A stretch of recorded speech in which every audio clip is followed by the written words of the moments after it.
leader.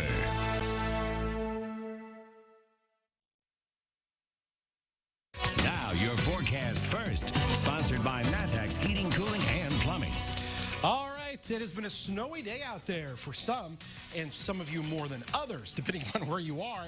Notice the scattered nature. This kind of played out exactly how we thought it was going to, where you'd have these little hit-and-miss areas of snow showers and what we're calling these squalls that will occur. We zoom down into Champaign County, and you can see what we've got here is another little band that's trying to move through between Champaign and over towards the Monticello area. And this is just going to continue kind of off and on as we go throughout the course of this evening as temperatures hover near that freezing mark. A lot of the snow is continuing to melt. You can see how the snow does begin to taper off a little bit later tonight, but we're tracking that evening commute for you across the area in our storm tracker. Meteorologist Jacob Dickey is out there live. We'll check in with him here in just a little bit and talk about how the rest of this evening's commute will be shaping up. WCIA 3 News starts right now. Now on WCIA 3 News. The governor is adjusting his COVID restriction plans, what that means for indoor dining in central Illinois. Also tonight, a bill aimed at school resource officers has been tabled for now. Why school leaders are still worried about what's in it. And President-elect Biden laid out his plan for COVID-19 relief, but are lawmakers on board? What could be a sticking point for some? You're watching your local news leader. This is WCIA 3 News at 5. The closure of indoor service still applies in regions that remain in Tier 2 and Tier 3. Governor Pritzker's moving the goalposts. The state is now much closer to a return to indoor dining. Good evening, I'm Paul Cicchini. And I'm Jennifer Roscoe. Regions no longer have to be completely free of the governor's mitigation plan in order to get indoor dining back. WCIA 3's Cole Hankey live in our Capitol newsroom. So Cole, bring us through what are the changes to the plan? Well, most regions in the state were pretty far off from getting out of the governor's COVID restrictions and reopening indoor dining. But today, he said that now, to get indoor dining back, a region only has to be in Tier 1 of his plans instead of being totally out of it. Now, that is still a ways away from most of the regions in the state. Regions 1, 2, and 5 moved to Tier 2 today, and the rest are still in Tier 3, including both Regions 3 and 6 in central Illinois. To drop to Tier 1 mitigations, a region needs a sub-8% positivity rate for 3 straight days. The region needs to stay above 20% ICU bed capacity, and it needs to limit new hospitalized cases. Clearly, some progress has been made to combat this virus across our regions. But I want to stress that it's incredibly important for Illinoisans to not let their guard down. If a region reaches Tier 1 and reopens indoor dining, it will only be allowed to be at 25%. That can be expanded to 50% if the region exits Tier 1 as well. And it's been a long time since any region has been in Tier 1 of these mitigations.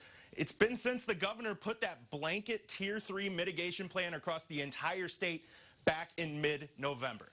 Jennifer?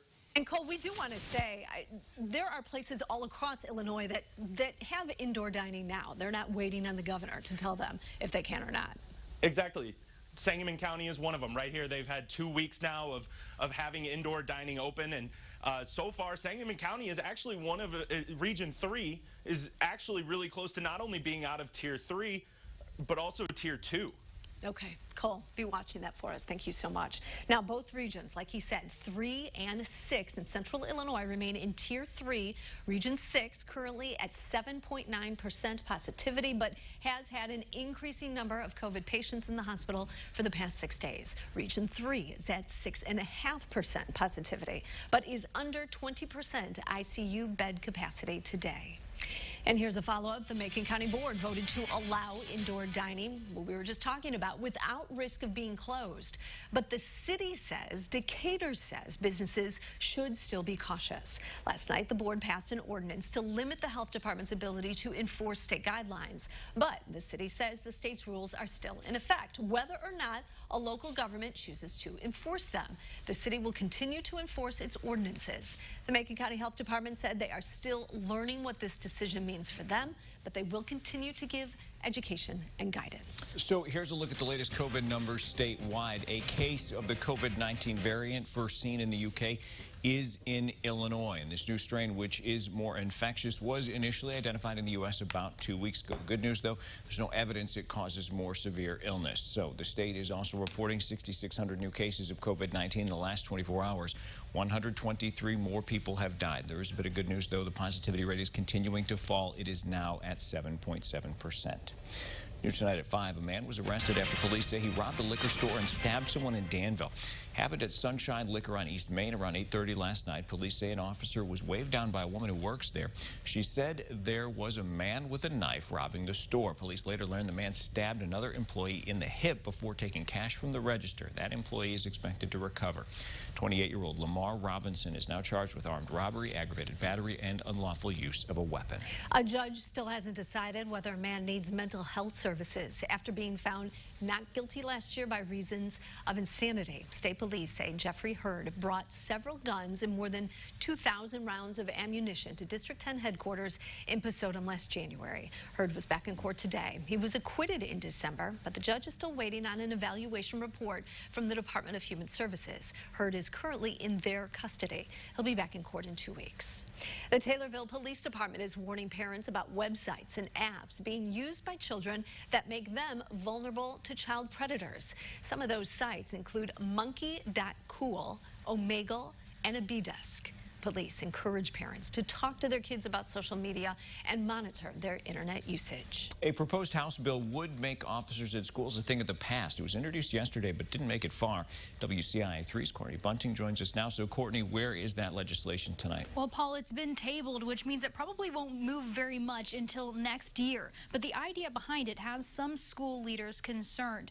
House Bill 0029 says officers can't be on school grounds unless there's an imminent threat to students or a reason to believe that action is necessary to prevent danger to students. I talked to Monticello Superintendent Vic Zimmerman. He's happy the bill has been tabled for now, but knows the same idea could resurface at some point. He says it would be harmful for all schools that benefit from their school resource officer program.